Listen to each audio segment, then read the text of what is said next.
ក្រាទូប្រងម្ចាស់សួរឲ្យដំណឹងចាំយប់ថាតំបន់ប៉ាអ៊ីនឹងទទួលជ័យជំនះលោកមេតបយាសិនបានបណ្ដេញកងទ័ពហើយនឹងចាប់ខ្លួនព្រះអង្គយានទៀតអស្ចារ្យឆាប់យកមកពួកចៅនគរយានពិតជាអត់ដឹងខ្លួនមែន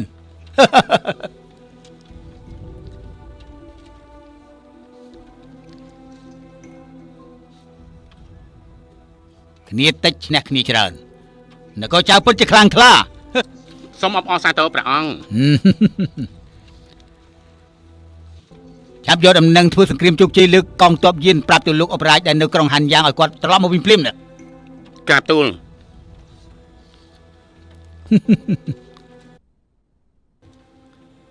ព្រះរាជបុត្រនិងលោកគ្រូលីមកដល់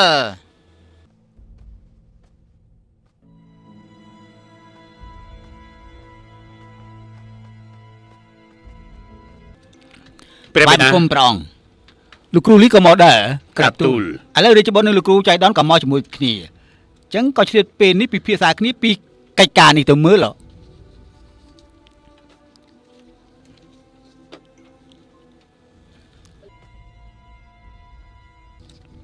មេតបលៀនប៉ោបាយឈ្នះកងទ័ពយាន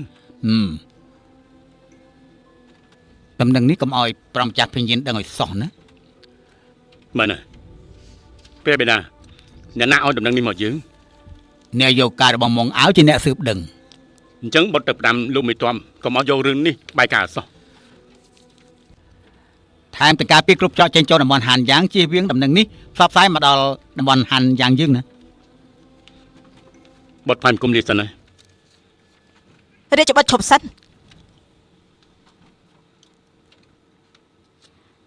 ព្រះបិតាបាត់ដំណឹងគឺជារឿងចាំបាច់តែបើសិនជាបាត់ចង់ធ្វើឲ្យមើងម៉ាត់បន្តិចទៅព្រះបិតាបានន័យថាលើម្ចាស់យ៉ាវលូមកដល់ហើយ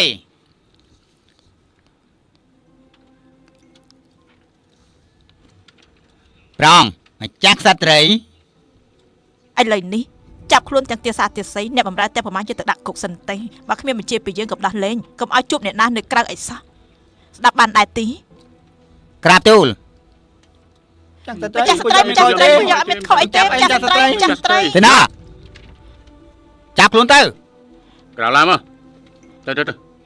ឡើងទៅជួយផងជួយព្រះរាជបុត្រទៅរកមកអាយបញ្ជាឲ្យបិទច្រកចេញចូលហានយ៉ាងទាំងអស់បើគ្មានបញ្ជាមិនឲ្យចូលក្នុងក្រុងទីក្រាបទូលចំពោះព្រះអម្ចាស់ភេញយានរាជបុត្រប្រាប់គេទៅថាអ្នកនាំសារនគរយានសុំពឹងមហាឈិញបញ្ជូនកងទ័ពទៅវាយនគរចៅជាមួយនឹងគ្នារីឯមហាឈិញព្រមឬមិនព្រមគឺស្រេច